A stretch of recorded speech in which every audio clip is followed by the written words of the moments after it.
Well, we got Barry Powell here, and of course, Barry, you went well last time at Bristol in the first round of the Wessex Centre Championship. That was back in the spring, but you've had a full season. You're enjoying yourself now at the moment? Yeah, it seems to be going pretty well. Obviously, I come back from the injury from last, 2 years ago, and I've just been taking each meter as it comes and just trying to ride the bike, relaxed and try and, just get back to where I used to be. The arm's holding up fine, so yeah, the season has gone pretty well actually. Yeah, it's been pretty good. 2 weeks ago, almost on your doorstep really, at Ledbury, there was the British Championships. How'd you get on there? It was all right. Just a shame about the weather. The track's really good there. Ledbury put on such a good meeting as well. Shame about the rain. It was going all right, but obviously I was joint third overall and managed to have fourth because obviously Wayne had a better placing of me. But other than that, it's just a shame it got cancelled because I was really looking forward to the final and seeing what. So that fourth place could have been a first. Could have been, who knows, but I'll take any placing really because obviously it was good company, they're all good riders, so it's good to get a fourth anyway. So yeah, it's just a shame it got cancelled really. You got Wayne Broadhurst back here today, so is that going to be your main opposition in the 350s? I don't just single one out, they're all opposition as far as I'm concerned. Yeah, it's Grasstrack, anybody can win on the day, so as long as I get the setup right on the bike and it all goes well. Only one bike? Yeah, only the one bike, that's all I ever bring now. But hopefully the setup's good enough and I can pull one out the bag again. So, but yeah, everybody's like an equal measure. We're all pretty good at the moment. On the You've been racing a number of years now. How long has it been since you started in the youth? It's been 32 years now. That's when you started in the youth, was it? Yeah, 6 years old. Yeah. What's the target? 40? Yeah, and then start to slow down, I think, because I'm getting a bit old for this. Oh, you're never too old. Yeah, it's starting to hurt a bit more now. So yeah, I don't recover as quick during the week. So. But yeah. Quite a few of the older solo riders turn to sidecars. No thoughts of that? Nah, I like me solos too much. Very good. Yeah. Well, you have a good day, and we'll see you on the racetrack. Thank you. Thank you, Barry. Well, I'm with Paul Cooper now, and a very rare sight down here at the Bristol meetings. Obviously, we saw you last year because the Masters were here, but welcome back to this area. No, thank you very much. It's great to be here again. Obviously, we were down here for the Masters, and although the results wasn't very good in the Masters, the track was great and the club did a really good job, and I've fortunately got a bit of help from Sean from the MCS guys now when they're involved heavily in this club. They are. And they asked if I would come and ride, and yeah, I jumped at the chance. And again, it's supporting British Grasstrack, which I'm trying to do a lot more of this year and a lot more next year, supporting the local clubs because that's what we need in this country. Fantastic. Grasstrack, unfortunately, is struggling a little bit, and the clubs are getting lack of entries, which is a shame. So if a rider like myself and a few more established riders would do some more club meetings in British Grasstrack, it might bring the crowd through, which will help the clubs get some more money and so on and so on. So yeah, I'm going to do this meeting and Pickering and running the meeting in a few weeks, the 1st of October, so I'm doing that one as well with some other guys like Daniel Winterton, Andrew Whittaker, and a few other guys are going to do that one. And then next year, hopefully, we're going to get a good calendar of British Grasstracks to do. That's absolutely fantastic news. Now, we mentioned last year's Masters, obviously here, but only a week ago we had the Masters down in Kent. And what was it, 5th place? Yes, 5th, unfortunately. The track was very difficult. The club, again, the Astra Club always do a good job, and unfortunately the weather spoilt the day for them a little bit. The track was tough, but it was same for everyone. And in the final, I didn't make the best of first turns. Richard Hall and I were a bit close, and then he fell off in front of me, which put me at the back. So the red mist came down a little bit, and we got it wound on for the next 3 laps, and then we had a slight moment over the line, I think, is the best way of putting it, yeah. Now this is a wheelie. It was a wheelie. Well, it was a wheelie at first.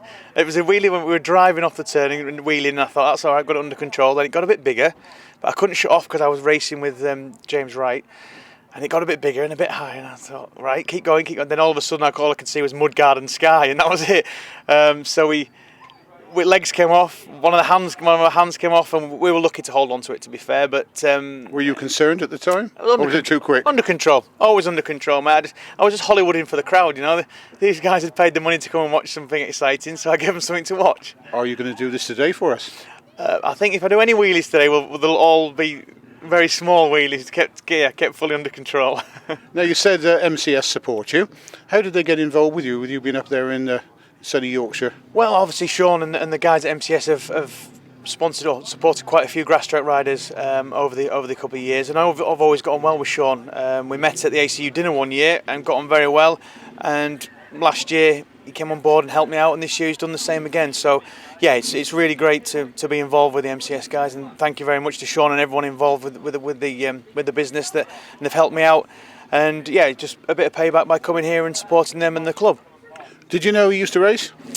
I have heard a rumour he used to race, yes. I've not seen any pictures or footage of him riding, but I have heard a rumour that he had a skid round every now and then. Yeah, he used to race in Bristol meetings. Okay, right. Was he good?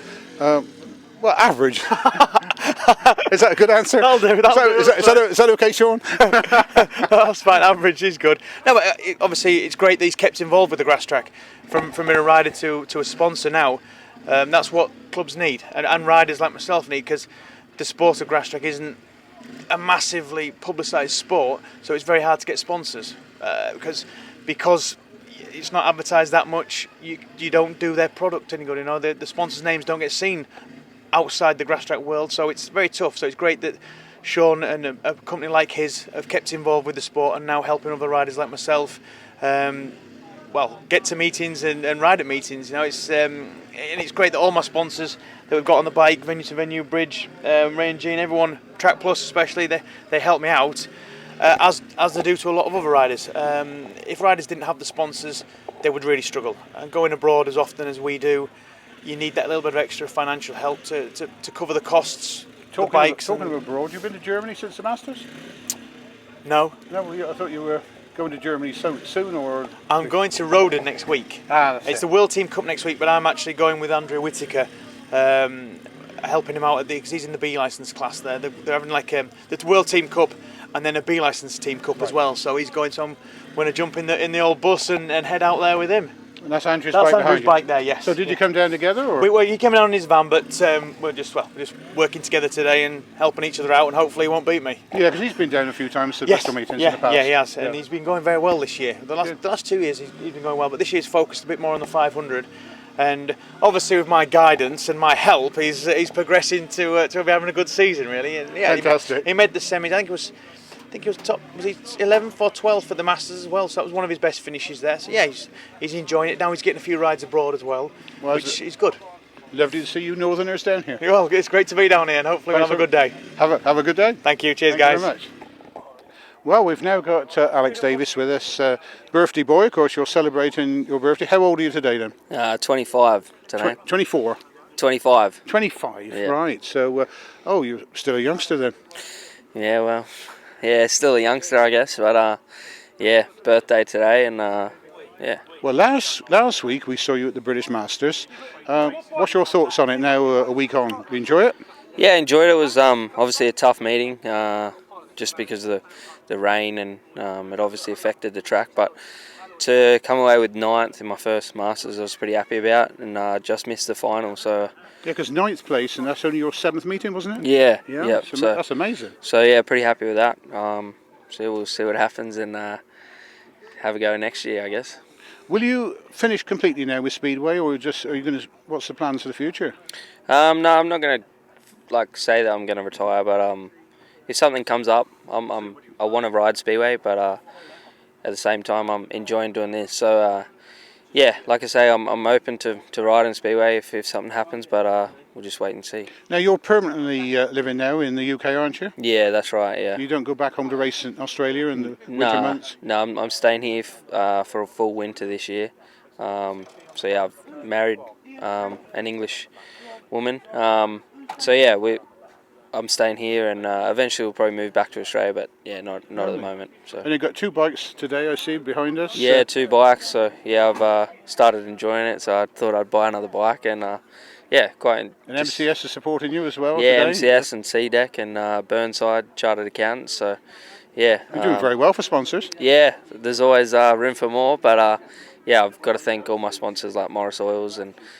So what's the plans, to race more on the continent next year? And yeah, that's the plan. French bookings? I'd like to try and do the Grand Prix qualifier and stuff like that, and do some German meetings and long tracks and stuff like that, and go from there. Well, I was chatting to you last week about the Masters. At the Masters, the Australians seem to adapt to our British grass tracks very easily. I mean, Corey Gathercole did, and obviously Cameron Woodward was another one. And even going right back to the 1950s, the New Zealanders that used to come over, they seem to adapt. How come you can adapt so well to racing over here in the UK on the grass tracks? I'm not too sure. We do a lot of different riding in Australia, like just kind of race anything that can be raced. So we'd muck around in fields and stuff like that in Australia, and I guess just riding motorbikes all the time helps you adapt to different terrain and things like that. So I guess that's one of the reasons. You came from the Maitland area, didn't you? Yeah, that's right. So I grew up racing like little long track bikes like 80cc and stuff like that. It's a very famous area, you know. Yeah. 1923 they had the first speedway meeting at Maitland at the showground. Yeah, that's right. So I'm from that area, and I've grew up riding motorbikes since I was about 10, I guess. So Did you get the chance to watch your dad race for viewers on the DVD? Of course, Stephen, your dad was a top speedway rider as well, riding for the likes of Peterborough. Did you get the chance to see much of him when you were growing up? Did you get to the race meetings? Yeah, I've seen a bit of him ride in Australia before he stopped riding, but I don't remember much of it. But he actually rode a few grass tracks as well. Yeah, he did say that he'd ridden a few grass tracks, but I'd never obviously seen it because I wasn't born. But I've seen him ride in Australia a few times, but nothing. I don't really remember it. So does he help you when he comes over to visit you? Yeah, he helped me when I was at Frittenden for the GTSA meeting. So he was there for that meeting and gave me a hand. So he saw you win the South Eastern Centre title? Yeah, he was here for that one, so that was pretty cool to have him here for that one. So brilliant. Yeah, it was good. We'll have a good day today. Cheers. We'll see you on the racetrack. Cheers. See you Thanks, later. Alex. Well, we got Lewis Denham's down here, Lester Denham, and still got the number 81 there on the shirt. Yeah. Now, you're doing a bit of racing yourself at the moment in these G140s. Now, yes, GT140. GT140. Yeah. Tell me all about it, sir. Well, basically, we've been doing pit bike racing just down at Iwade on the speedway track there, and Jed Rolfe, he's sort of got this. They do moped speedway. Yeah, they've been doing that for years. Yeah, they have. And, that's right. And they've actually brought it onto the Grasstrack now, and they're using pit bike engines in the Grasstrack frame. So, what size engine is it? It's up to 140. Right. That's standard, so they're all the same. Is there many riders coming into the sport? Well, there is. The last meeting we did, there was 12. So, and it's growing. Jason's thinking of having a go. Are you? Yeah, he's going to, and we're actually down at Dauncey next week. And so the vintage meeting. Yes, yeah, there's a group of us there. Yeah, and do you think that is it a low cost machinery that riders could take part in Grasstrack? It is a low cost sport, but it's same old thing. It's if you want to go quicker, you spend more. Can you tune them up high powered? You can't. You can bolt on things. You can't really tune them up. So what are the engines then? They're pit bike engines. So pit bike engine. What's the actual called? Is that it? That's pit it. Bike yeah, engine. they're Chinese. They're Chinese. Engines, right. Yeah. Do you know the official title then? What they're Chinese? What they actually called? Because obviously they wouldn't be called pit bikes over there, would they? Difficult question, very. Well, based on the Honda C90, aren't they? They are, I suppose. Yeah, just based on the C90. Right. Engine, yeah, sort of a lay-down engine as well. Right, yeah. and Jason Newitt here. Come in, Jason, and join us. Would you give up the normal racing to do this? Not at the moment. I'm enjoying the 500 still a bit, but yeah, after this season. You had to consider it, though. Yeah, we did consider it after my injury this year, but no, I still like riding the 500s. It seems a long time now since I used to ride for Oxford on the Speedway. It's a few years ago, wasn't it? Yeah, it was now, yeah. First started Speedway in 1997. Did you go into Speedway first, or did you go into grass first? Grasstrack, I was in schoolboys. Yeah. And then when I was 18, I then switched to Speedway. Would you know, Lester, many years ago when he was just a youngster? Yeah, I remember that. Yeah, he came round our house. Here at the bloody nuisance. Here at the Bristol meetings, when I was commentating, he used to come up and he said his name. I thought he was on about a dog somewhere called Jason. And what it was, he was doing the running. He was only about that high, and he was taking the results down to the pits, weren't you? It was, yeah. Yeah. So you got fond memories of Bristol, and obviously you're back here riding today. Yes, yeah, very much so. And these G140s, GT 140s, we'll get it right. Sorry, GT 140s. So you're going to get one of these? Yeah, think about it. Yeah, they look very good fun to ride. All close racing. Yeah. I'm looking forward to seeing these. How come they're not riding today? They're not having them at every club, but it's growing quite, strong. And do you have to sort of pay the same entry fees It's as the you would for same fee. So you've got ACU licence. Right. Hopefully next year the ACU recognise it and have a championship. Right. And we've actually got a meeting over at in Chelmsford, running with the youth championships. Is it the 9th of October? I think? Yeah, and we're racing on that same day, and they're calling it the Gold Cup for our class. Brilliant. So we're really getting tuned up for that now. Well, your boys, of course, race, but you raced many years ago yourself, didn't you? And then when the boys started, I gave up and concentrated on them. But now they packed it up, I thought I'll have another go. So they'll now start helping you, will they? No. Well, it's nice talking to you, and it's turn round. Yeah. It's called GT 140 Racing. Growing sport. We now move to the 1000cc sidecars, and we've got Dave Buckley with us, number 40. Now, Dave, you suddenly sprung on the scene this last few years.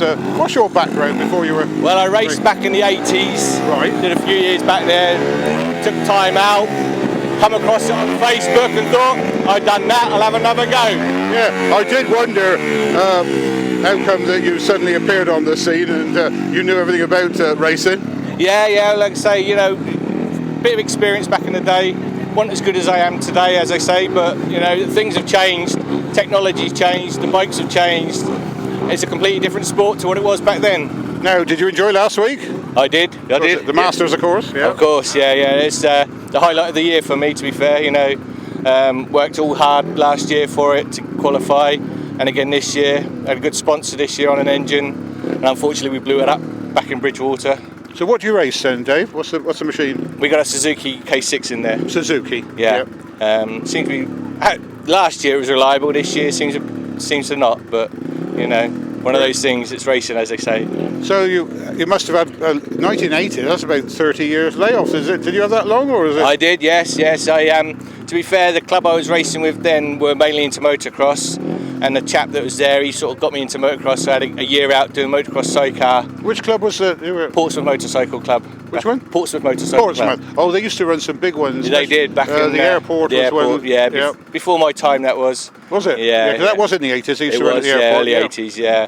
But I say, these days you got to do a lot of travelling as well. These days, That's right. Where are you based? We're Hampshire, Winchester. In Hampshire. Yeah. So you got one on your doorstep in a couple of weeks' time? Oh yes, looking forward to that one again. The Danebury Championship. Danebury, another lie-in, as they say. How far is that from you? Stockbridge, probably half-hour drive. Right. So that's probably your closest one this year for you. That and Froxfield. We did Froxfield. Of course, as well, yes, a new club. Yeah, new club. But, it's nice to see the new clubs coming back. Definitely. I think we need a lot of the smaller clubs coming back to do these smaller meetings. Well, of course, that particular club was an old club from way back years gone by. It was again, yeah. So it's good to see it happen. Good to see it happen, yes. Have you been around the track at a track walk yet? Yeah, we've walked the track. It's nice and big. It's nice and wide as well. Your sort? I think so. Hopefully, if it dries out enough, it'll be. Is it wet out there? It is at the moment. Bit slick, bit green. You know what I mean? Any bumps? There's a few because you cross the old track as well. So going into the first corner, there's a few crossing there. But other than that, I think it should be a nice track. Brilliant. Well, it's good to see you back on the racetrack, and we'll see number 40 out there. Lovely. Thank you very much. Thank you. Cheers. Right, we're now going to talk to Zach Beatty, and these are posh Kevlars you've got here, aren't they, Zach? I'd just like to say thank you to Joe Mogg for sponsoring these Kevlars to me. So we actually sponsored you with these? Yeah. Fantastic. We have the logo. Yeah, brilliant. Now, you're improving. Every time I see you, you're improving on the grass tracks, aren't you? You're really doing well. I don't know I like my 2-stroke, but I think I like my 4-stroke more. A lot more power. And you're still doing trials riding in the winter? Yeah, just in the winter, a little bit in the summer. So you enjoy both, yeah? Yeah. And what's your ambitions for the future then? I don't know, maybe win a few championships. Fantastic. Do you know, how did you get on in the first round of the Wessex Centre Championships early this year? Do you know? No, not really, but I did ride good. Yeah. So you might be in a chance to get a good result today, yeah? Yeah. And what do you race? What sort of bike? An OO Racing 150. Right, and your number? 48. That's right. And that used to belong to somebody else, didn't it? Grandad. Yes. Charlie Pellison, that's right. So is that why you chose that number? Yeah. Does Charlie help you? Yeah, sometimes. Sometimes gives you advice, does he? Yeah. Fantastic. Have you been out you haven't been out for practice yet? No. You look like you're getting ready for practice. Yeah. So you got your helmet on ready. Yeah. So it's a big track today. Do you like big tracks? Yeah, as long as they're big corners and I like them. They're a big wide track, so you should enjoy it, yeah? Yeah. Well, you have a good time this afternoon. We'll see you on the racetrack. Okay, thank you. Thank you, Sam. Bye. Bye. Well, we got now Max Derrick, and of course your dad used to race, didn't he? No. No, didn't he? Right? Didn't he? No? Who's your dad? What's your dad's name? Matt. Ah, Matt Derrick, because there was an Andy Derrick locally used to race. Oh, that's his brother-in-law. Ah, right, so it's still in the family? Yeah. Oh, brilliant. And that's how you got into Grasstrack racing, is it? And you enjoy it? Yeah. And what do you race? 150. And how long have you been racing now? 1.5 years. 1.5 years. And you've enjoyed it? What would you like to see in the future? Do you want to go on to Grasstrack or Speedway when you get older? What do you fancy doing? Both really. Do both? Oh, that's good news, because we need youngsters coming on to stay in the Grasstrack scene. Yeah. And have you had a look at the track today? Yeah. Is it too big for you, or? Nah, I like it. You like it? Oh, good, because obviously that's going to be a long way round today, isn't it? Yeah. So you're waiting to go out for practice as well, are you? Yeah. And you've got a sponsor on the front as well, have you? Yeah, so you've got oh, Bedminster Motor Service, yeah, you've got some good sponsors here, haven't you? Pardon? Grasstrack. Yeah, you've got some good sponsors here for a young one, haven't you? How old are you now? 9. You're 9. Well, good luck today and good luck with your racing career. Thank you. Thank you. Well, we got Kelsey Buck here now. How long have you been racing in, Kelsey? Since I was 6. And how old are you now? 12. Oh, you've been racing a long time. Yeah. So I haven't seen much of you on the racetrack. Where do you come from? Norwich. Ah, that explains why. You're a long way from home today, aren't you? Yeah. Yeah, because you don't come down this way too often, do you? No, not really. No. And I was talking to the boys just before you. It's a big track today. Is it your sort of track, or is it too big? It's kind of my sort of track, kind Right. of. Yeah. Now, how long do you plan to race then? Because it's great to have young ladies racing in Grasstrack. Keep going into adult racing later on? Yeah. And what do you race? One CRF 150. Right. And who's your main opposition down here today? Aidan Arthur and yeah. Oh, they usually go quite well around here, that's right. Yeah. So how long did it take you to get here? That's a long way, isn't it, Norwich? 4 to 5 hours. Blimey. I expect you were asleep most of the way, were you? Yeah. Reserving your energy, ready to race this afternoon. Yeah. So, looks like they're calling you out for practice. I see Zach is already up there as well, so Yeah. we'll let you go and have a practice. Great to talk to you and good to see you down here all this way. Thank you. Thank you very much, Kelsey. Well, we're now talking to the new 250 British champion, of course, Henry Atkins. And how did it go up there, Ledbury? You just seemed to get by everybody from the back, didn't you?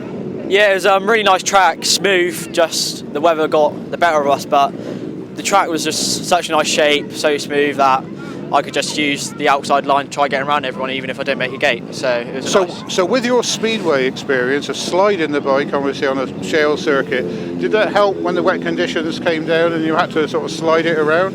It did help, sort of, but because it was so slick anyway, the bike wanted to turn itself, but I had the experience to know when to turn the handlebars the other way, try getting it in a straight line, but no, really good. So you've now won youth titles, you've now won the 250 title. What's your ambition for the future? I think maybe next year I might move up to 500 to give it a go. Obviously that's going to be a massive step up and a bit more tough, but hopefully it'll go alright, just see what happens in the winter. Of course, riding for Plymouth Speedway, you're used to 500 anyway. Yeah, I'm used to 500 anyway on the Speedway, so hopefully I can use that experience. So you should be able to adapt. Yeah, so. Plymouth Speedway, how's that going? Yeah, going really well at the moment. We've got 2 trophy matches coming up soon, so hopefully we can win a bit of silverware this year with the club as it's their first year in the National League. But no, the club's done really well after getting Adam Royden in. Obviously having Steve Boxall and Benji, they've all helped with experience, but no, it's been a really good year. Now today I think it's about 500 metres the track today, so you're riding on a big track on the grass, and Plymouth Speedway is a very small track. Yeah. You adapt okay? Yeah, well I was riding at Somerset for about 10 years, so I know like big tracks pretty well, so I'll be fine around here. For the future, both Speedway and Grasstrack? Yeah, definitely. I want to go over and do a few more abroad meetings over like in Vector, Germany and stuff like that, just give it a go over there because I've never really done a 500 meeting over in Europe, so hopefully we can do that. Ambitions to go long track eventually, world long tracks? Yeah, definitely. I'm working with Andrew Appleton a lot, and hopefully he'll give me the input that he knows from the long track, so hopefully he can pass it on to me and I can do as well as he's been doing. Now, are you working as well, or do you concentrate just solely on racing these days? No, I started work last week. I've been doing plumbing for about a week and a half now, obviously going to college with that, but finding it hard with the time to try getting everything ready, but you just have to spend some more time on the bikes and then less time on yourself, but we're doing it all right. And back at Plymouth next year? Yeah, definitely. If they're running next year, I'll definitely go back there. It's good setup down there, good crowd, just loving it down there at the moment. Fantastic. Well, I think you won the first round, didn't you? Or were pretty close to here to Wessex Centre Championship. No, I didn't come here at the beginning of the year because I had exams, so... Oh, you missed it? Yeah, I missed it, but... Oh, so you'll have a job to get the points overall to win. But should be able to win the meeting anyway, but if I don't win the championship, it's not the end of the world. Good, you go for it. Yeah, thank you. We'll see you later. Thanks very much. Cheers.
Right, you okay with that now? Right, there you go.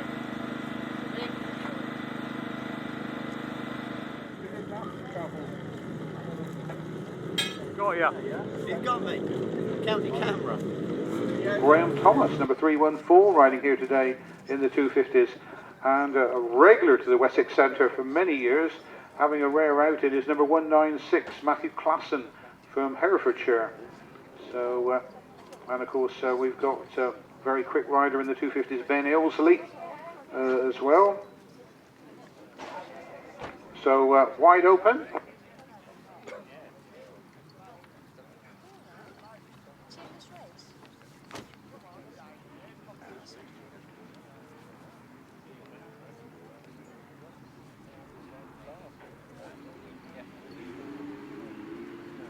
Right, away we go, ladies and gentlemen, for our first race of the day. We start in with the 250cc class, and Mark Collins is one to watch out for. We'll see if he's in this next one.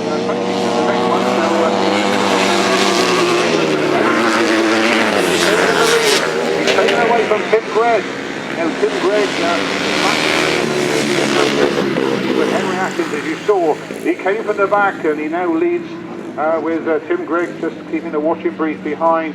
Henry, of course, rides for the Plymouth Speedway as well. So he's the rising star. Henry Atkinson, Tim Gregg. Then we have number 26, Phil Thomas. And behind him is number 50, Adam Hawker. Adam Hawker. Number 77, the comeback rider Rob Vincent. Good to see him back racing again.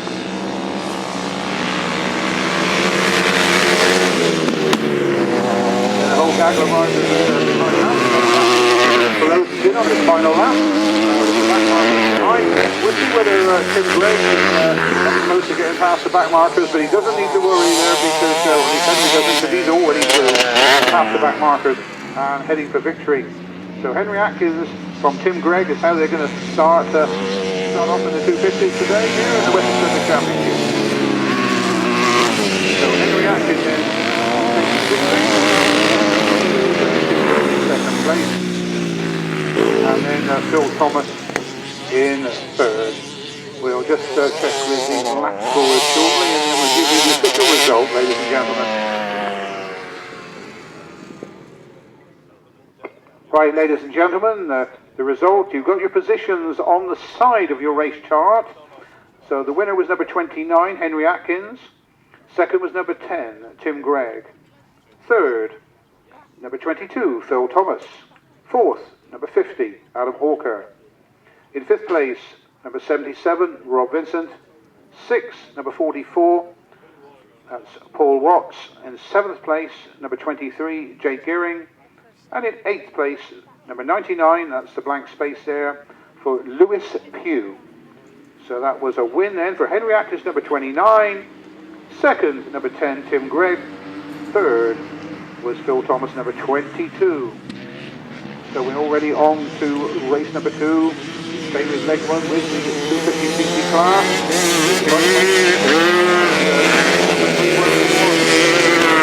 British champion.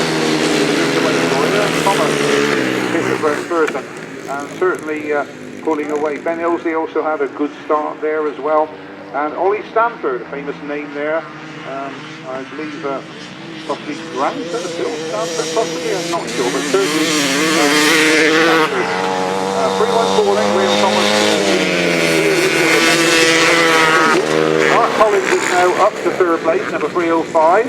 Then it's Ollie Stanford, and then it's the comeback man. Went out to the match, just like he's never been away. And then we have number 174, the youngster, Brandon Gutteridge. I think Gutteridge is that one, but Graham Thomas makes it very easy. Mark Collins is still holding third. Fourth place then, Ollie Stanford. Fifth place is Matthew Klassen. That's the order of the leaderboard then, yeah, yellow and black flags there. Riders up to the line. By 413, Chris Simon. And already 314 as they go to check the flag. So a victory. Graham Thomas in second place, and just on the line in third place, number 305, Mark Collins, just picking the next place rider.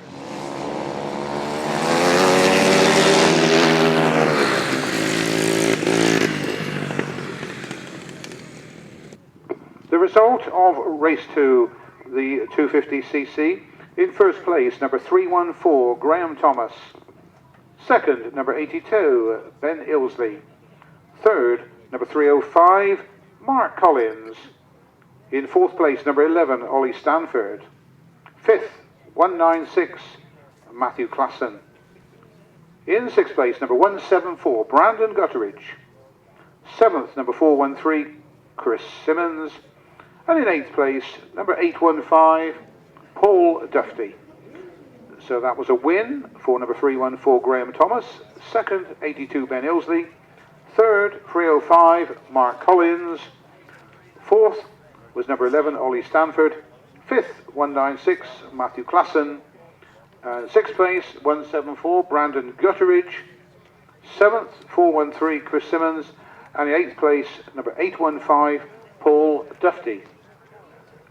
Over the page we go, and it's now the youngsters, the youth racing.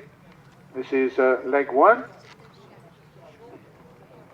And this is the auto cadets and cadets. Is it 3 laps or 2 laps? 3? 3 laps. Thank you. So Harry Cutler in your program is riding number 21 and not number 50. And the youngsters get away. This is the real youngsters. This is the future of Grasstrack racing. One of the riders out there, George Colvin, is basically related to the likes of Eric Colvin and Pete Colvin, who rides Sidecar, and Shane Colvin, of course, former solo rider with Reading Speedway. And this is the next generation of Colvin. 668, George Colvin leads. 91 is Ollie Binns in second place, but a long way back from George Colvin.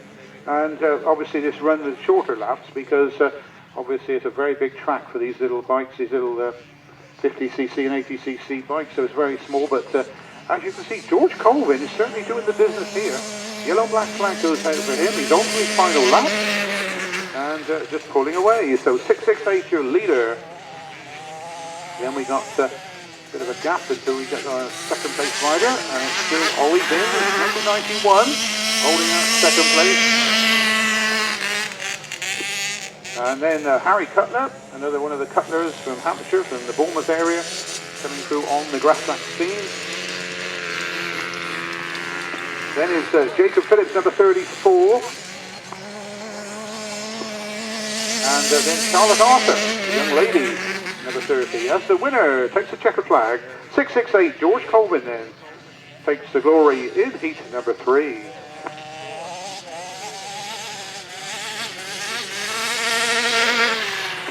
Ollie Binns and gets the second place, and it's starting to spread out. Of course, there's a big track here for the boys and girls.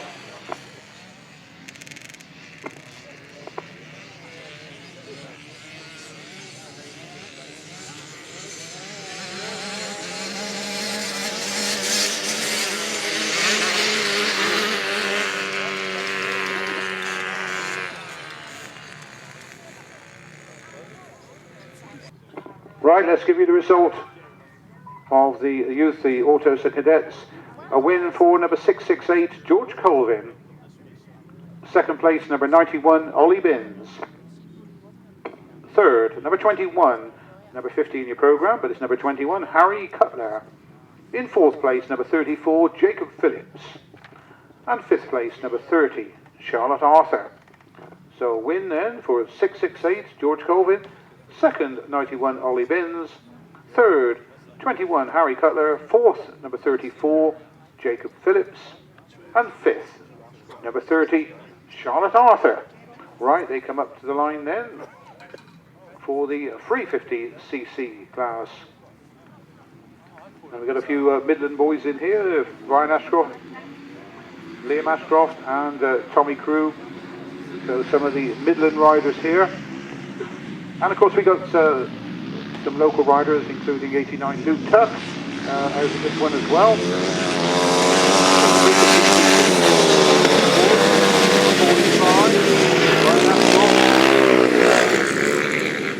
Ahead of sibling Liam Ashcroft, so it's the two Ashcroft boys doing the business here.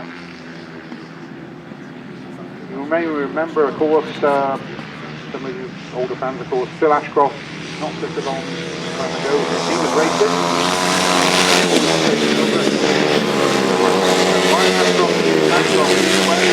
Ryan Adams number 12 is next, and then we have Tommy Crew, number 18. And wow, Luke Tuck, number 89, the local boy, is at the back. Oh, the two Ashcroft boys are fighting it out now, wheel to wheel. No love lost here between these two. Number 83, Liam, taking over along with Ryan. Good old ding-dong between themselves, the two brothers, and number 12, the best of the rest, which is Martin Adams.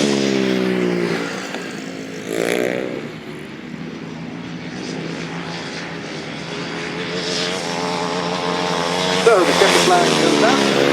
A win for number 83, Liam Ashcroft. In second place too. And number 12, Martin Adams, just managed to hang on it in, and defeats Tom Cossar, number 15. So race 4, the first of the 350cc races. A win for number 83, Liam Ashcroft. In second place, number 45, Ryan Ashcroft. Third, number 12, Martin Adams. Fourth, number 18, Tommy Crew. Fifth, 91, Patrick Cook. And in sixth place, number 89, Luke Tuck. So just running through those again. A win for number 83, Liam Ashcroft. Second, 45, Ryan Ashcroft. Third, number 12. Fourth, number 18. Fifth, number 91. And sixth, 89. That's the first of the 350cc's. That's the blue plates with the white numbering on. Now we have the next of the 350s. And in this one we've got former British Ice Speedway indoor champion Wayne Broadhurst riding in this one. And the leader in the Wessex Centre Championship, Barry Powell, number 821. He's probably one to watch for in this one. His fellow rider, 278, also from the Royal Forest Dean. Also in this, as they get away from the start, Barry Powell looks like he's got a good start already. But we'll catch them as they come round. And, well, Barry stands leading the points at the moment.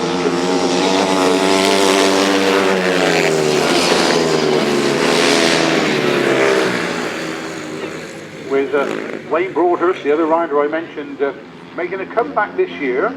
So it's good to see him making a comeback on the British Grasstrack scene. He's also, as well as Ice Speedway, he's also rode Speedway. He's a very versatile rider. But Barry Powell leads from Wayne Broadhurst in second place. Third place, Simon Phillips. The race. And then we have number 77, Barry Coates. Visitor to the area. So the yellow black is Barry Powell absolutely dominating in this particular leg. Wayne Broadhurst holding third. And then number 77, Barry Coates.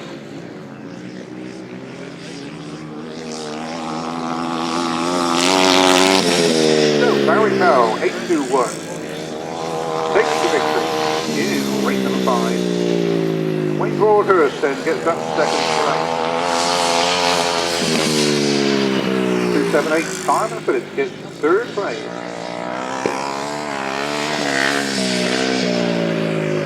Fourth, Barry Coates, number 77. Well, we only got 4 finishers in that one, race number 5, the 350s. A win for number 821, Barry Powell. In second place, number 158, Wayne Broadhurst. Third, 278, Simon Phillips. And in fourth place, number 77, Barry Coates.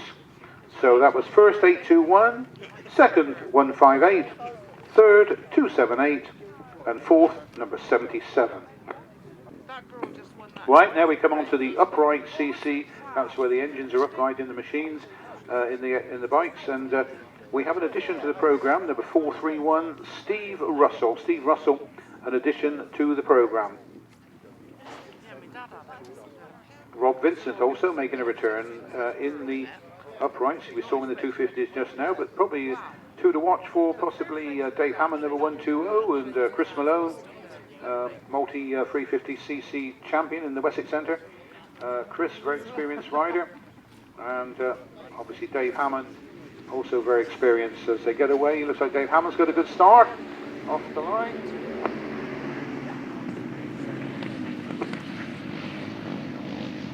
Dave Hammond, the former British Enduro champion, right on the continent.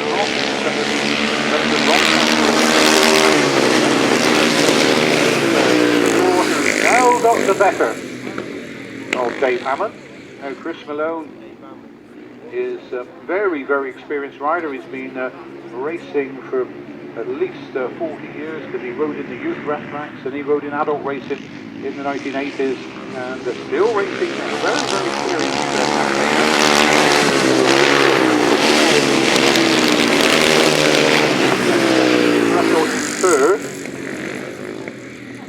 place rider is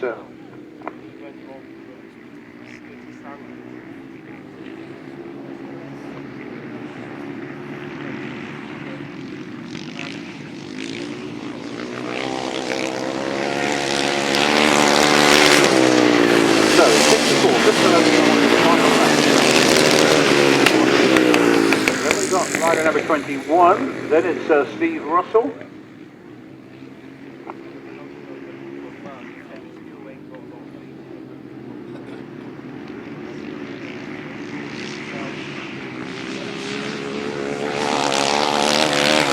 Oh, checkered flag for number 64, Chris Malone.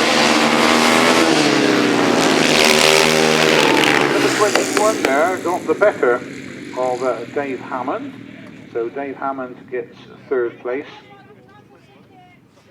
Now, number 21, we can't confirm here in race control who that rider is. So maybe somebody could let us know who number 21 is. None of the ladies know here either. Right, the result of the uprights, and it was a win for number 64, Chris Malone. In second place, number 21. Third was 120, Dave Hammond. That's 120, Dave Hammond in third place. In fourth place, number 69, Sebastian Stephan. And fifth, number 431, the addition to the programme, Steve Russell. So that was a win for 64, second 21, third 120, fourth number 69, and fifth 431. Now we would like confirmation, please, the rider number 21, please, that was in race 6. So we stay with the uprights. Race number 7 is next. And red hot favourite possibly for the Wessex Centre title today in this class is the Worcester rider who's hit the front first. That's Tim Curnock. Tim is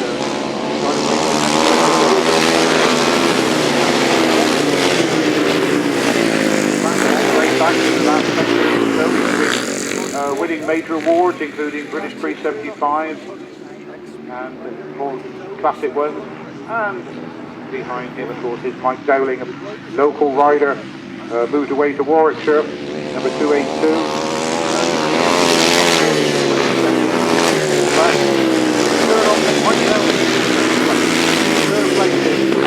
Number 7, and in fourth place is 411 Dave Burry. Dave Burry from Herefordshire. He enjoys his racing. Also, there's classic scrambles and motocross as well.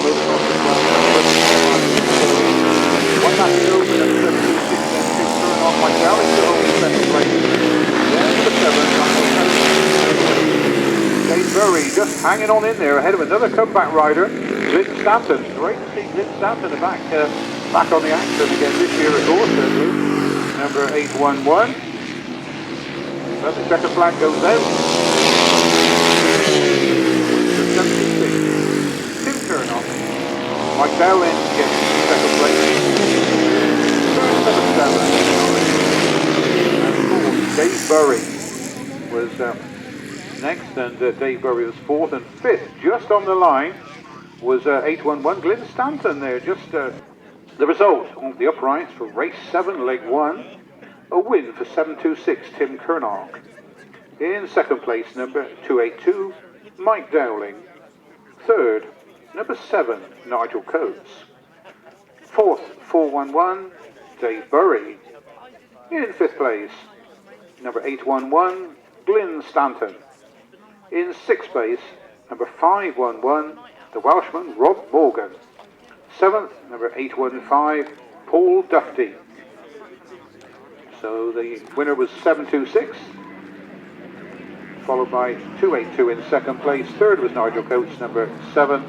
Fourth was 411. Fifth, 811. Sixth was 511. And seventh, 815 were on to the Cameron Taylor, 101. And he's got the better of Aidan Arthur. Now Cameron Taylor, the third generation of Taylors.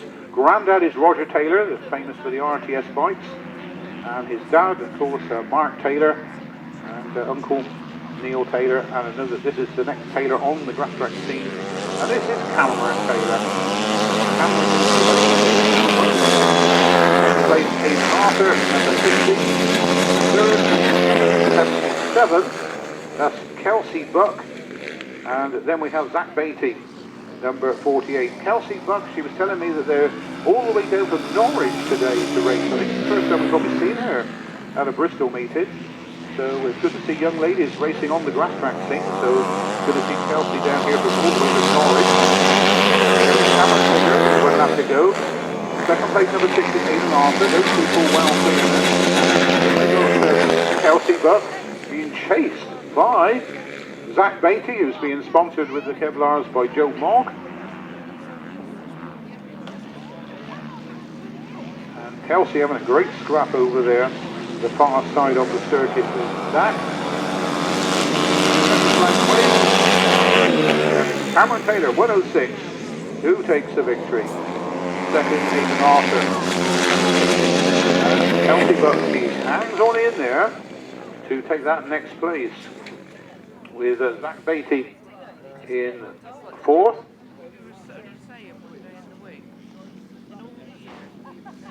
Well, our final rider heads round towards the checkers flag. Let's give you the result. A win in the juniors for 101, Cameron Taylor. In second place, number 60, Aidan Arthur. Third, number 77, Kelsey Buck. Fourth, number 48, Zach Beatty. Fifth, number 6, Max Derrick. So that was a win for 101. Second, number 60. Third, 77. Fourth, number 48. Fifth, number 6. So that was race 8. Over the programme to race number 9.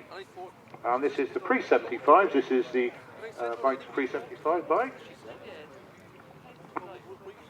In this one we've got number 68, Chris Mackett, one of the top riders on the pre-75 scene. We've got Dave Hammond, Ian Gutteridge, Dave Burry should be out as well. Number 921, Phil Spencer's a non-starter, so away we go. And Dave Hammond, the distinctive red overalls he's wearing over his levers there on the inside, keeping it tight on the inside. Great scrap as they come round on this first lap. Dave Hammond just holding on on the outside line. Some of you may remember from the sort of about 15-20 years ago, Ian Gutteridge used to come down to the Swindon Grasstracks at Dauncey, and he used to always ride the wide line, come right out by the ropes. These days, of course, he keeps it a lot tighter. And Ian Gutteridge in second place. Chris Backett now up into third place and closing. Looks like his race is over. Now Dave Hammond has got a tiger on his tail because Chris Mackett is closing right up there on the back of Dave Hammond. Ian Gutteridge. No relation, of course, to the Gutteridges who used to race for Malvern a few years ago.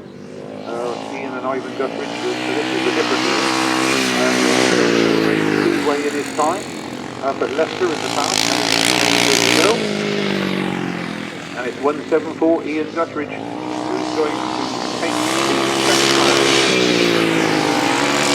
Ian Gutteridge, Dave Hammond gets second, and Chris Mackett gets third place.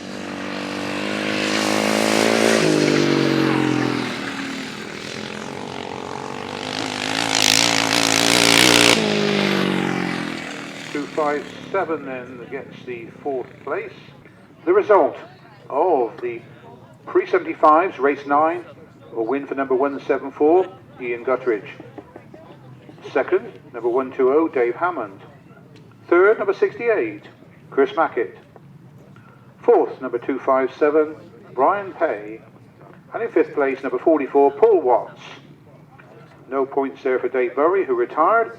So it was a win for 174, second 120, third 68, fourth 257, and fifth number 44. Race 10 is next. It's on to the 500cc class.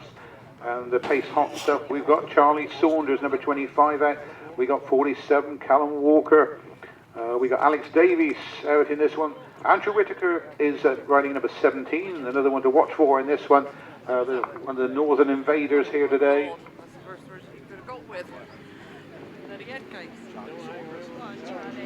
And off the line they go. And Alex Davies, it looks like it's got a very, very quick start indeed. We're picking them up as they come round for the first time. Charlie Saunders is also there.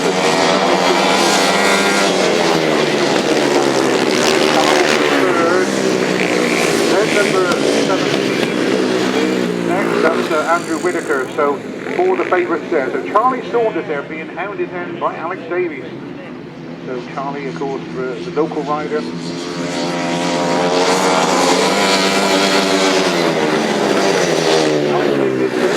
Look at the track going on. Callum Walker just holding off Andrew Whittaker. Followed behind him is Bristol, right Speedway at Offen. But great to see a comeback man, Charlie Saunders. He's the winner from And the Australian riders do anything at all about it. He's losing ground on the leader. Full clear now of Callum Walker. Jason Lewis and Chris Malone have a great scrap for that next race. Second blank ready. Charlie Saunders victory. Oh, we'll wait till the lap scorer then for the next one, because the Australian there has been open by the side of Andrew Whittaker, number 17. So we'll wait the official result there to see who did get that second place over the line. What a fantastic scrap that one on the last lap. But no dispute in the winner there. Charlie Saunders, number 25, doing the business.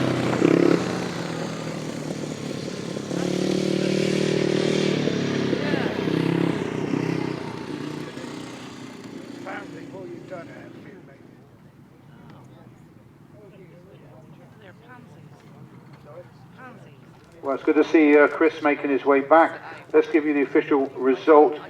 A win for number 25, Charlie Saunders. Second, number 17, Andrew Whittaker. Third, number 297, Alex Davies. In fourth place, number 47, Callum Walker. Fifth, number 80, Jason Lewitt. In sixth place, number 192, Paul Whitelam Jr. In seventh place, number 62, Johnny Vernon. And in eighth place, number 3, Lindsay Vaughan. So that was a win for number 25, second 17, third 297, fourth 47, fifth 80, sixth 192, seventh was 62, and eighth number 3. We stay with the 500cc, and the one to watch for, of course, is Paul, number 7.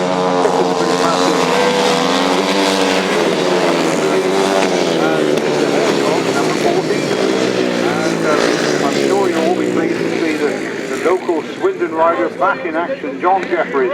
We haven't seen him on the grass for a little while, and it's great to see him back, and he's already there in second place, so he's not lost his way on the grass. International star.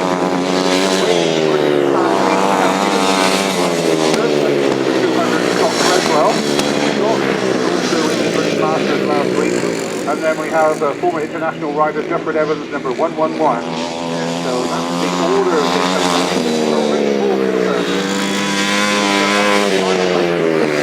John Jeffries there, still holding second place. Third, then we got that's number 18. And that is Matt Stall, by the way, number 18. This is the first Paul Cooper takes the victory ahead. Scott Creswell then, good result for him for his third place. Paul Jeffrey Evans, 111. Supported Jeffrey Evans. And then another comeback rider, Matt Saul from the southeast. He took that next place, which was fifth, I believe. But I'll run through the official result in just a second. So there's a warning gone out to number 18 for taking out the flags. Let's give you the result. A win for number 11, Paul Cooper. Second, number 14, John Jeffries. Third, number 200, Scott Creswell. Fourth, 111, Dufford Evans. Fifth, number 18, Matt Saul. Sixth, number 89, Luke Tuck. And seventh, number 12, Chris Watts. That's how they finished. That was 11th, first of all there. And on the sidecars now. Will Offen there.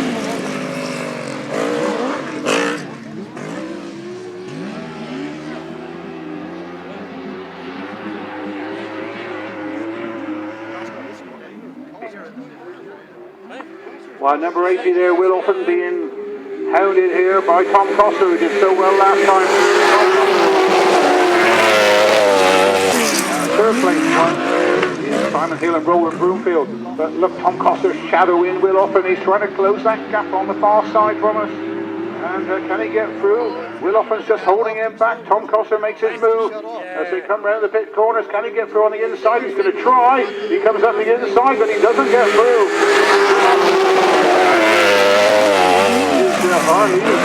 Just as Tom Cossar's right there with him, with number 16 Simon Hill chasing.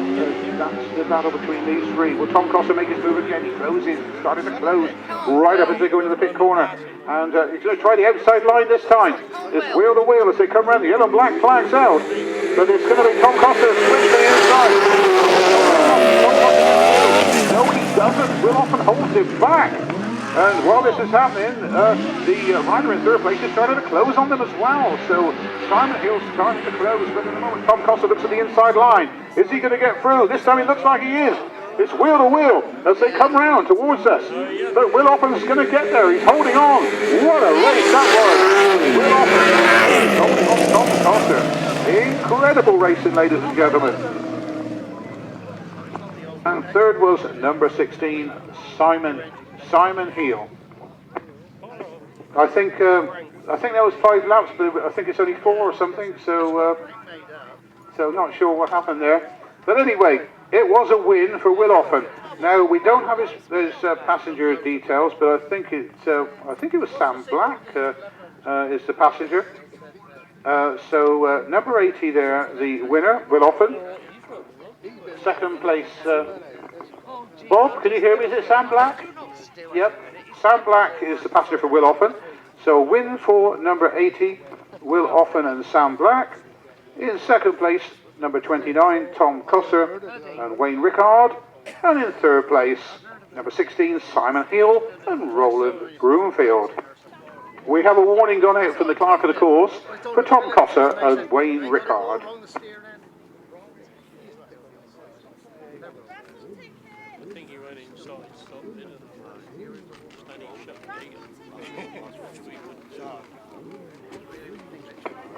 So that was a win in that race for number 80, second number 29, and third number 16.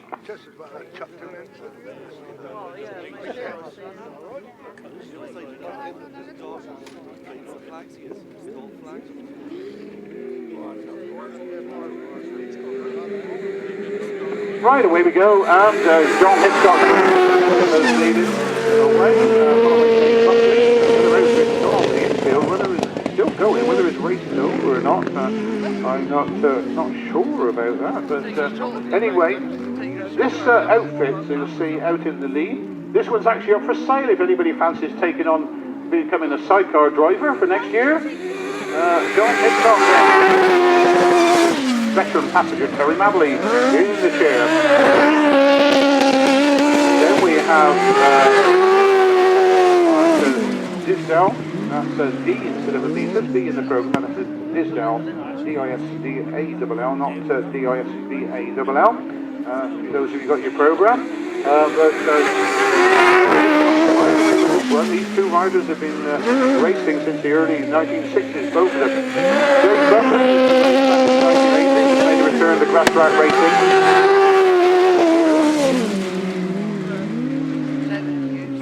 3.75. Pete Shaw, he's in third place, and he's got Rich Wenham in the chair. So 1 lap to go for and well clear. Dave Buckley.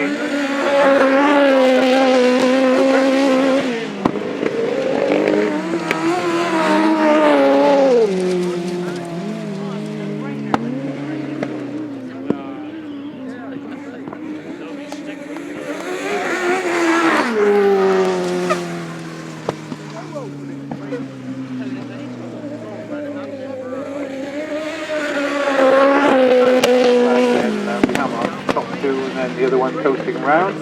Now you may notice, ladies and gentlemen, if you're following your programmes, that what's happened with the sidecars, because some of them have dropped out, they've evened it out so that we've got 4 in one and 3 in another.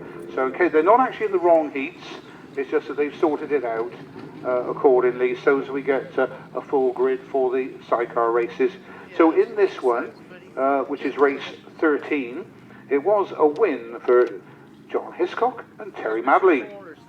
In second place was number 40, Dave Buckley and Mark Disdale. And in third place was number 375, which was Pete Shaw and Rich Wenham. So that was a win for 184. Second, number 40. Third, 375. That was race 13, 1000cc sidecars. Next up, we go to the second legs now. This is first one is the 250cc, where we saw Graham Thomas win his first race. He's out in this one. This time he's taken on Tim Gregg, who we saw took a second place first time out. Ben Ilsley up pretty quick as well. He's in this one. So too comeback man Matthew Klassen. We'll see what happens as we go into race number 14, leg number 2, the 250cc.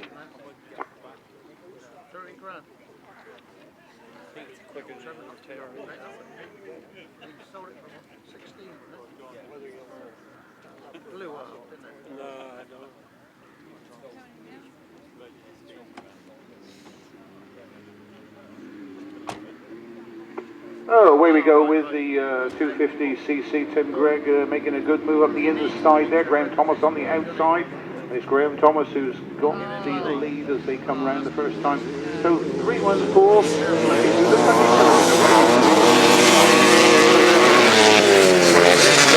Tim Gregg, nothing in the second place. They'll be holding third. This is going to be a battle. Graham Thomas, of course, one of the top 250 runners several years ago, and it's great to see him back in race action these days and to pull away Graham Thomas, Greg, Ben Ilsley. We have Matthew Klassen in fourth place.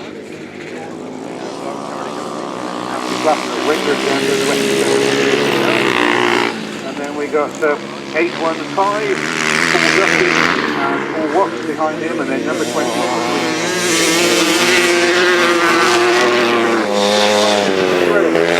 Ben Ilsley, that's the top 3. Ben Ilsley, of course, one of the gentlemen responsible for the Facebook site Grasstrack Banter, which covers all Grasstrack. If you're on Facebook, you're on the computer, that tells you everything you need to know about Grasstrack, and it's also just a website as well.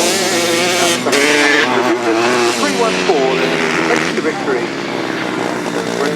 Thomas then, the winner, followed by Tim Gregg in second place.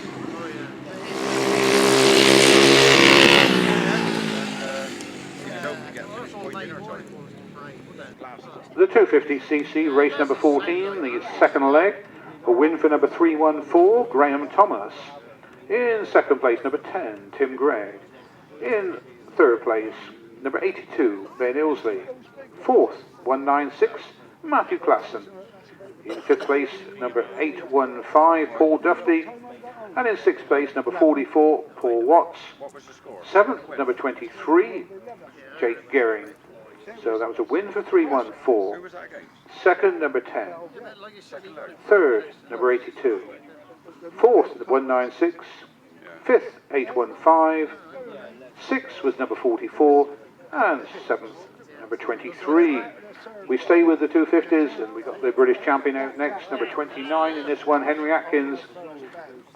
Also, Mark Collins went well first time out, so did Ollie Stanford. We'll see what happens here then as we go into race number 15.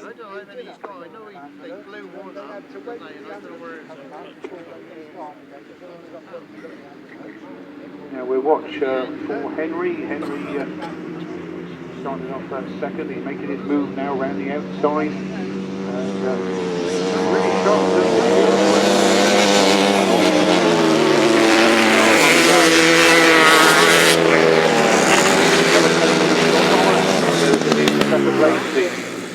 Midlander from Shropshire. Alan Walker is holding third spot. Mark Collins, not so dominant as he has been on the 250s. Haven't seen too much of this year. That is fourth place.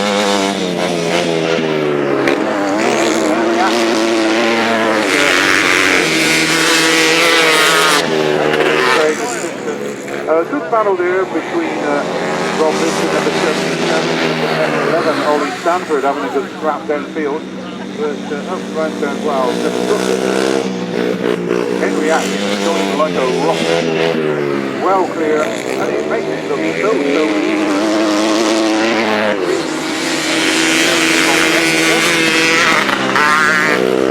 Bill Thomason, number 22, still going well there, but no match for flying. Henry Atkins. The back markers. Seeing the flag, he closes it and got the checker flag, so he's got victory there. Right now, number 22.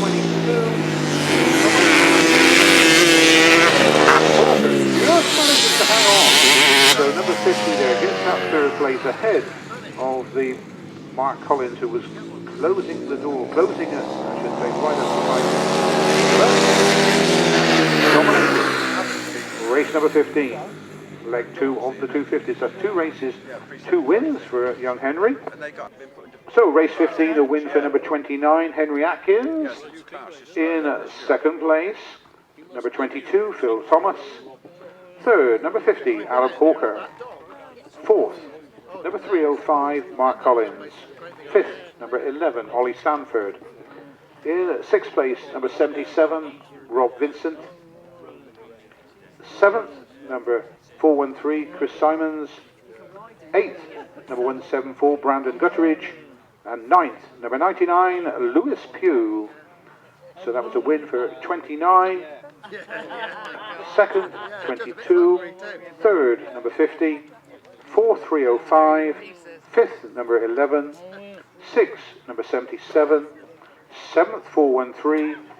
Eighth, 174. And in ninth place, number 99, that was Lewis Pugh, number 99.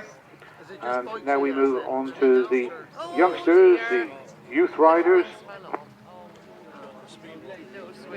We've got one tumbling off down there by the start line. Looks okay, I think he's up, yeah. So the race continues. George Colvin dominated our first race. So they come around, and looks like the red flag's going out. The clerk of the course is running over with the red flag in his hand. The race has been stopped. So stopped in the interest of safety.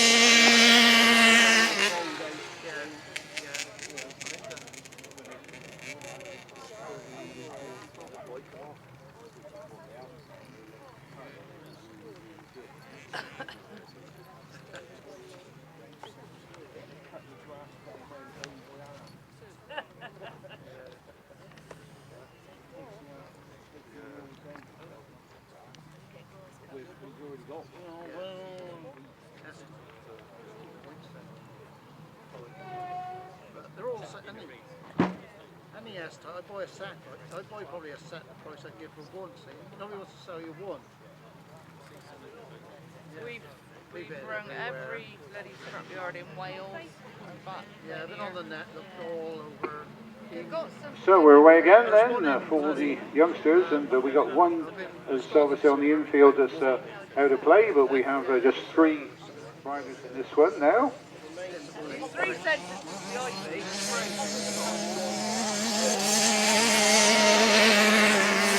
George Colby then, who won the first one away. And Ollie Binns.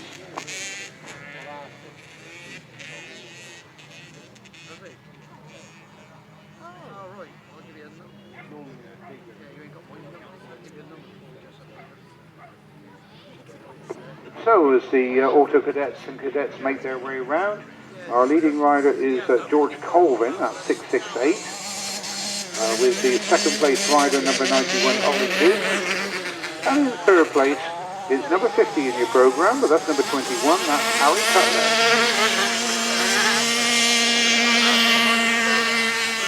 So it's good to see we've still got some riders coming into the sport at the lowest level there, the youngsters. These are the future, and so I'm sure that we'll see a lot more about these riders in action over the next few years. Certainly George Colvin is making rapid progress, that's for sure, and as I say that, he takes the checkered flag.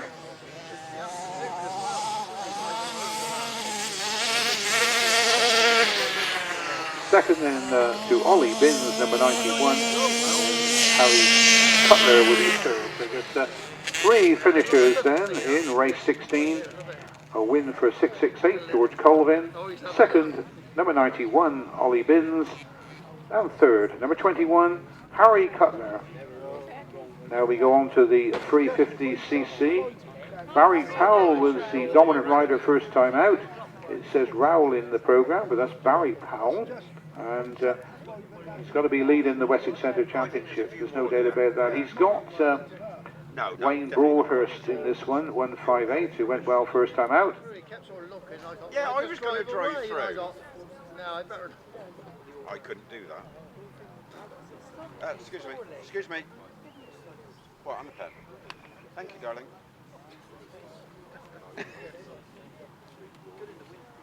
You want my number?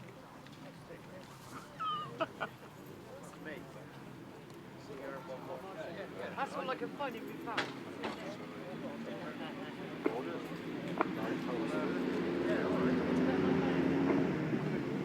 So away we go with the 350s. There's 5 riders.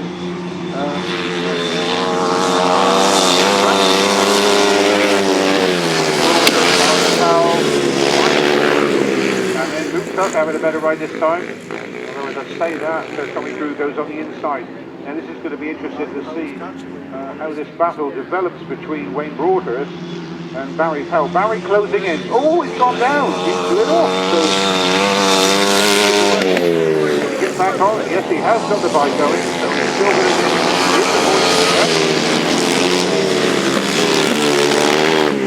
So Wayne Broadhurst obviously now well clear. With that mishap to Barry, he's managed to get back up into third place. He's got his friend Simon Phillips just ahead of him. I'm sure that second place. Wayne Broadhurst, well, he's got almost a half a lap lead now with 1 lap to go for Wayne Broadhurst.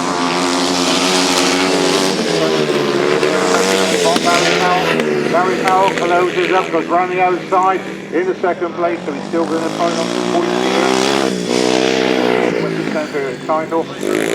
Checkered flag now, Wayne Broadhurst takes the victory. So Wayne Broadhurst then wins race number 17, the 350 cc. Second leg, Barry Powell for that second place. Simon Phillips gets third spot. Tommy Crew, number 18, comes in for fourth.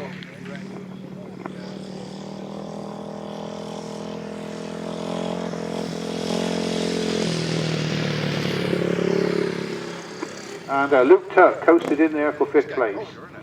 So win for number 158, Wayne Broadhurst. Second, 821, Barry Powell. Third, number 278, Simon Phillips. In 4th place, number 18, Tommy Crew. In 5th place, number 89, Luke Tuck. So that was a win for 158. Second, 821. Third, 278. Fourth, number 18. And fifth, number 89. That's how they finished. In race 17, race 18 is next. We stay with the 350s. In this one, we got the Ashcroft boys in this. Ryan Ashcroft and Liam Ashcroft, they had a good battle first time out. Mark Taylor, of course, usually goes very well in the 350s. He's a non-starter today. He's just helping out his son Cameron in the youth.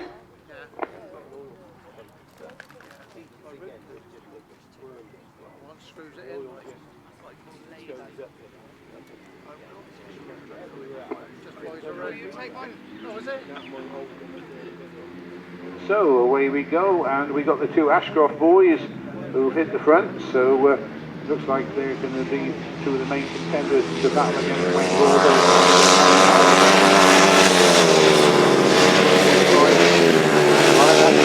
Liam Ashcroft in second place. Now in the last race we saw Liam close in on Ryan and take the lead. Let's see if he can do it again. They obviously love having these battles on the circuit here. So it's number 45, Ryan Ashcroft leading. Number 83, Liam Ashcroft.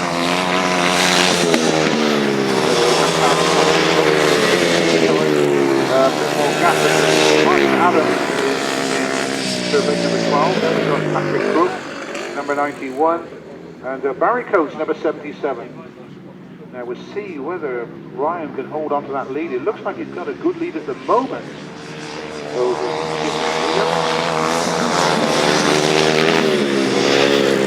got left of the lap it looks like Liam's not going to catch Ryan this time around. Coming in fast on the top corner. Definitely a bit too late now. I think number 45 should have it in the bag. The checker flag goes out. Number 45, Ryan Ashcroft wins. Second place is Liam Ashcroft. Race 18. Third, number 12, Martin Adams. Fourth, number 91, Patrick Crook. Race 18, 350cc. A win for number 45, Ryan Ashcroft. Second place, number 83, Liam Ashcroft. Third, number 12, Martin Adams. Fourth, number 91, Patrick Crook. And in fifth place, number 77, Barry Coates. So the numbers in the finishing order were 45, 83, 12, 91, and number 77. Race 19 is next, and it's leg 2. This is the upright class. Attention paddock, attention paddock.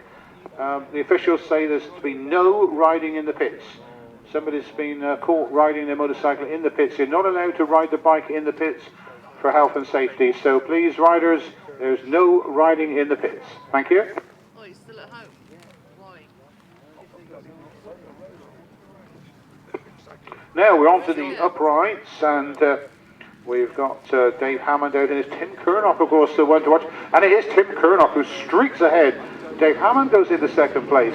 Now let's see, Tim Kernock looked pretty impressive first time out. He won the first round of the Wessex Centre Championship back in the spring, and he looks on course at the moment.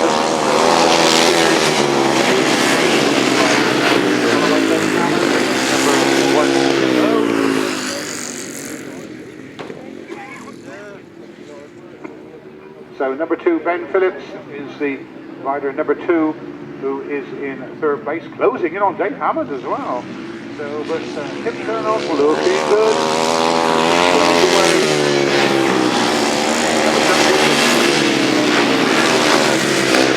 Number 2 is Ben Phillips, and he's chasing Dave Hammond. And but Dave seems to be he's not chasing him anymore because he's down. Yeah, so unlucky there. Ben Phillips going down.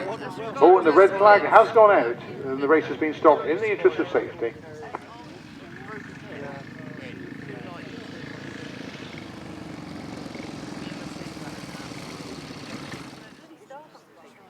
And then they're a bit, well, it's gone over my dinner time. What did we get sandwich?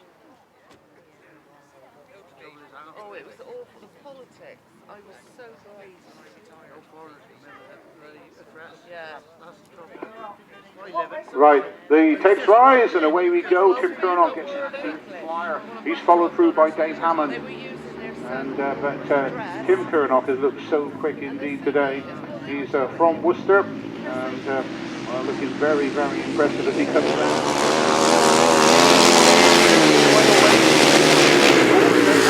under the pressure because number 69, Sebastian Stefan, has moved ahead.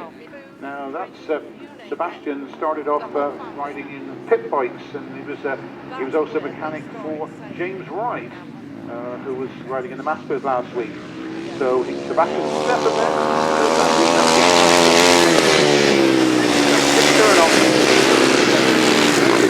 Sebastian Stefan, then Dave Hammond, and then we have Dave Burry.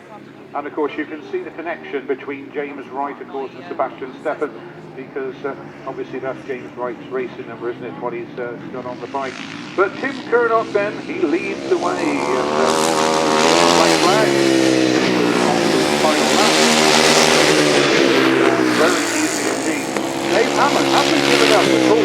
So number 120, Dave Hammond closes in. He's lining up Sebastian Stefan, tries to come from the inside. He didn't succeed. Will he try again on this next two corners? It looks like he's going to. He closes right up on Sebastian. He's going to take the outside line.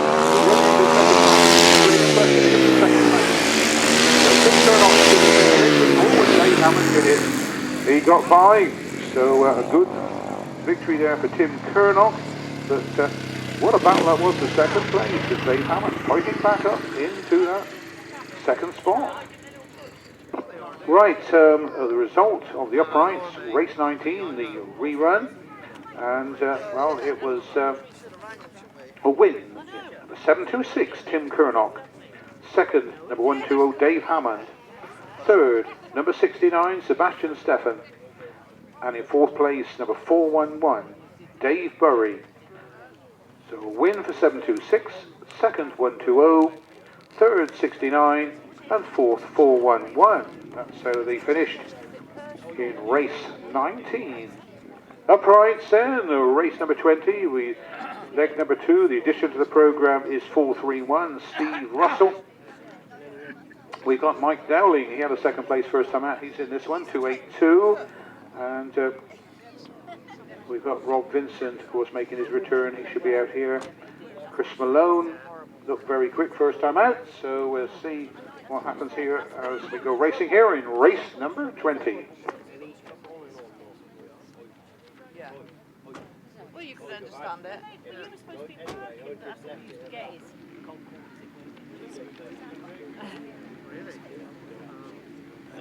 The tapes rise and we get away from the tapes. Chris Malone gets a very good start indeed. Mike Dowling also gets a good start, so we'll pick them up as they come round. At the back there is Nigel Coates there, number 7.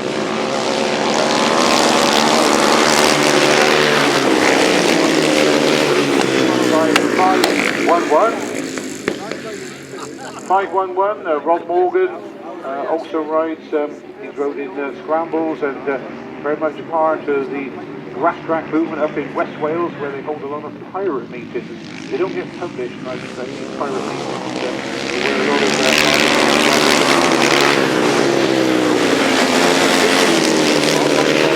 Rob Morgan. Now Glyn Stanton's closing up. 811, good to see Glyn Stanton from Shropshire back on the racetrack again this year. And the two veterans there battling together. Glyn Stanton on the outside, Rob Morgan comes up the inside. Great battle there. And Nigel Coates now closing in on them as well. So tremendous racing downfield. Chris Malone. Then Mike third. Then Nigel Coates. And Glyn Stanton lost 2 places there. But out in front, Chris Malone looking very, very impressive. There's a few riders that have been around a few years in this race, isn't there? Some real experience in this race. Chris Malone, one of those riders. Mike Dowling gets second place. Fourth was Rob Morgan. Fifth was Steve Russell, I think. We'll check with the lap scores. Race number 20 and a win for number 64, Chris Malone. In second place, number 282, Mike Dowling. Third, number 7, Nigel Coates. Fourth, 511, Rob Morgan. In fifth place, number 431, the addition to the programme, that's Steve Russell. In sixth place, number 811, Glyn Stanton. The numbers in finishing order were first number 64, second 282, third number 7, fourth 511, and fifth number 431. That's how they finished in race number 20. So race 21 is next, and this is the junior, this is the youth riders coming up next, the juniors. Cameron Taylor, number 101, went very well first time out, so went to watch. Aidan Arthur, I think, finished second. Then we had some great scraps between Zach Beatty and Kelsey Buck, didn't we? That's 48 and 77 had a great scrap, and with Max Derrick bringing up the rear. I think he told me his uncle was Andy Derrick, he used to ride a few years ago.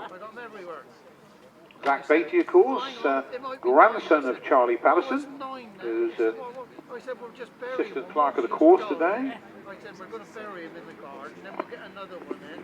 And away we go for the juniors, race 21. And Cameron Taylor then streaks into the lead. The grandson of Roger Taylor, son of Mark Taylor, following in the wheel tracks.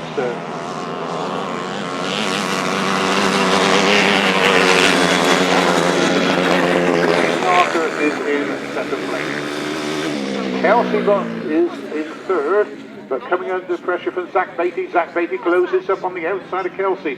Kelsey holds him off. It's wheel to wheel for that third place between these two. And Kelsey just gets the better of Zach, the third spot at the moment. Cameron Taylor looking good though.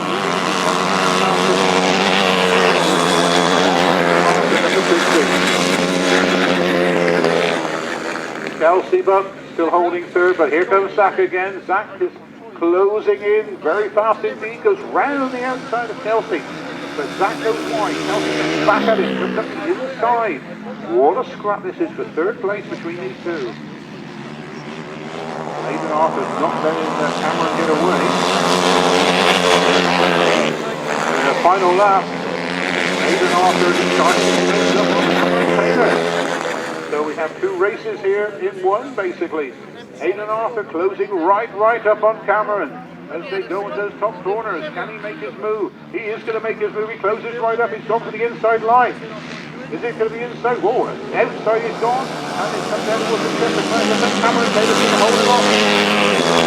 Cameron Taylor gets it. Aidan Arthur gets second place. Ah, look at the slap now coming for third place. As it comes towards the line, it's Kelsey. Well, what a great future we have with Grasstrack when there's riders like this around, that's for sure.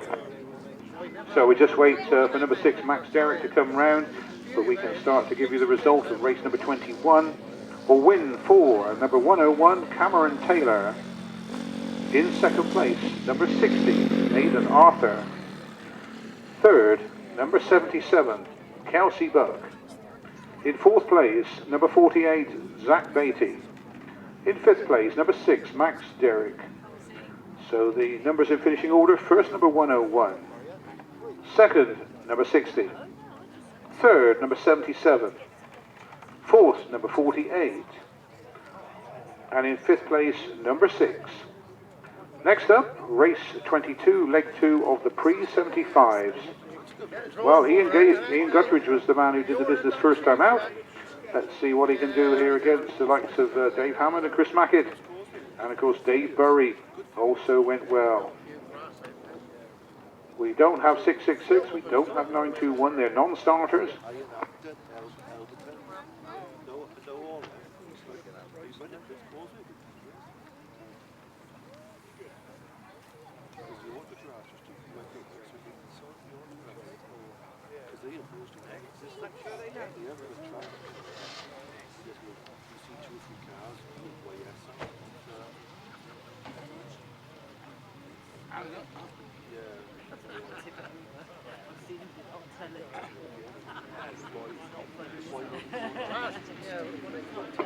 Dave Hammond moves into the lead then, is the local Gloucestershire rider from Cirencester area who's leads up the top there, but coming fast, I mean very fast is Guthrie.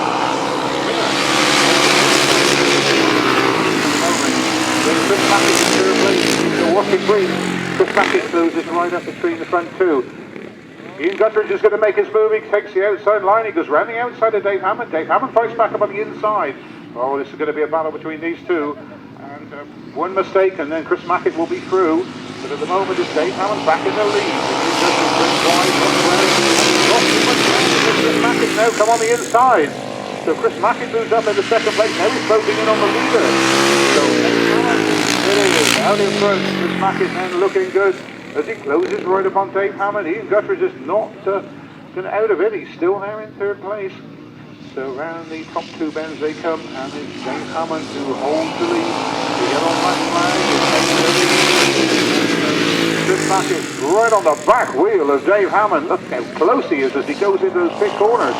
Dave Hammond leaves a bit of a gap, but manages to hold the line. Now Chris Mackett's going to try again. He comes up the inside. Up, beautiful move of Chris Mackett, who was racing over 40 years ago, was Chris, back in the 1970s. A former 250 Grand Slam winner. And back again, takes the victory from Dave Hammond. What a fabulous race that was.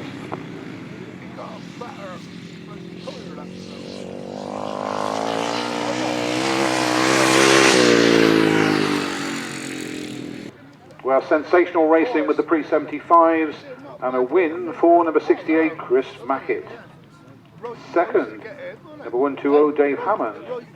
Third, number 174, Ian Guthridge. In fourth place, number 257, Brian Tay. And in fifth place, number 44, Paul Watts. So a win for 68.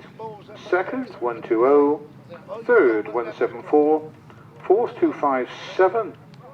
And in fifth place, number 44. So we now move to the 500cc solos. The pace hots up now for race 23. We got Paul Cooper in this one. International star, winner of the British Sand Racing Ace Championship over on the Channel Islands back in the summer. He's also won big international events. He's won the Lincolnshire Poacher in his time. He's been 250 British champion. He's been 350 British champion. He won youth events. He was a British youth sand racer. He rode Speedway for the likes of Sheffield and a couple of other tracks. And we've got him here today for you. You saw what he did in his first race, and he's out again now. Number 11. Watch for him. Just watch for the speed, as well, he's just sensational to watch. And well, just watch that style as he comes round towards us. So number 11, Paul Cooper.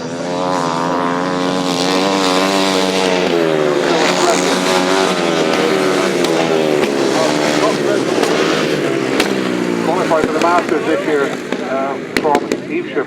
He's in second place. But just watch Paul Cooper, ladies and gentlemen. The Cooper man doing the business here.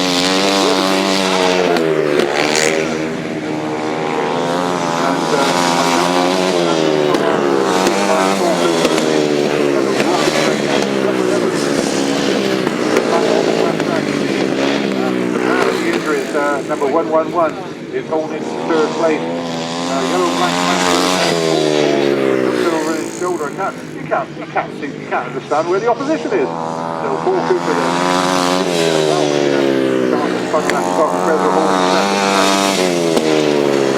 Still third. Little boy Luke Tuck is fourth. We've got Paul Whiteland Jr., number 192. Followed by number 62 and number 3. So get the flag for Paul Cooper, number 11.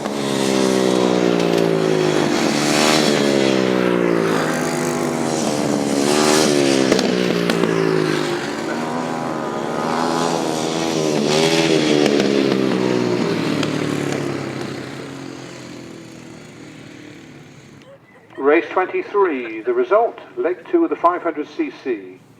First, number 11, Paul Cooper. In second, number 200, Scott Creswell. Third, number 111, Dufford Evans. Fourth, number 89, Luke Tuck. In fifth place, number 192, Paul Whiteland Jr. In sixth place, number 6, Lindsay Vaughan. And in seventh place, number 62, Johnny Vernon. So that was number 11 first, second 200, third 111, fourth 89, fifth 192, sixth 3, and seventh number 62. As the riders get away, it is the Australian star. It's Alex Davies, University boy, number 297.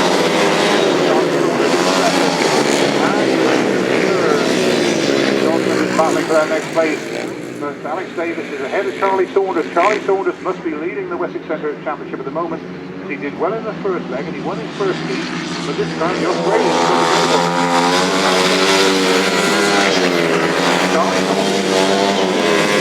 Alan Walker has got the better of John Jeffries and not filled in there, and the winner goes right down. He's got back on the pace again, and now Callum Walker goes in here, so drama happening there in the field here.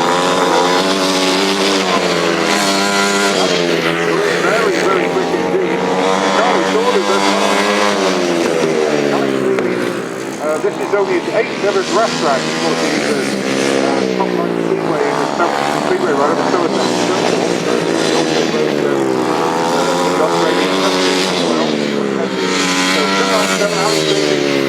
wins from Charlie Saunders in second place.